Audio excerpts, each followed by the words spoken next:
স্বেচ্ছাসেবক দলের আহ্বায়ক রনির নেতৃত্বে ধানের শীষের প্রতীকে প্রচারণা। বিস্তারিত জানাচ্ছেন মোহাম্মদ ফারিক খান ইফতি, নারায়ণগঞ্জ প্রতিনিধি।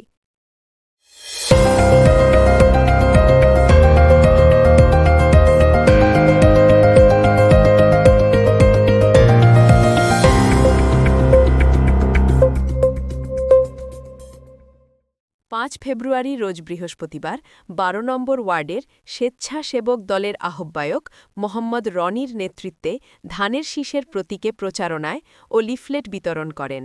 প্রচারণায় যারা অংশগ্রহণ করেন মোহাম্মদ জাকির, আহ্বায়ক স্বেচ্ছাসেবক দল থানা কমিটি ও মোহাম্মদ হারুন, যুগ্ম আহ্বায়ক, মোহাম্মদ রনি মল্লিক, ১৪ নম্বর ওয়ার্ডের আহ্বায়ক মোহাম্মদ মাহফুজুর রহমান সহ বিভিন্ন নেতৃবৃন্দ অংশগ্রহণের মাধ্যমে ওয়ার্ডের বিভিন্ন স্থানে যথা চাষাড়া, খানপুর বউবাজার, মিশনপাড়া হয়ে মেট্রো হলের বিভিন্ন এলাকায় প্রচারণা চালায় এবং ১২ ফেব্রুয়ারি সংসদ নির্বাচনে ধানের শীষে প্রতীকে ভোট দেওয়ার জন্য সবাইকে অনুরোধ জানান। দৈনিক পুনর্জাগরণ BD24 সত্যের পক্ষে। আপনারা জানেন ইতিমধ্যেই ১২ ফেব্রুয়ারি জাতীয় সংসদ নির্বাচন, নারায়ণগঞ্জ ৫ আসনের ধানের শীষের কান্ডারি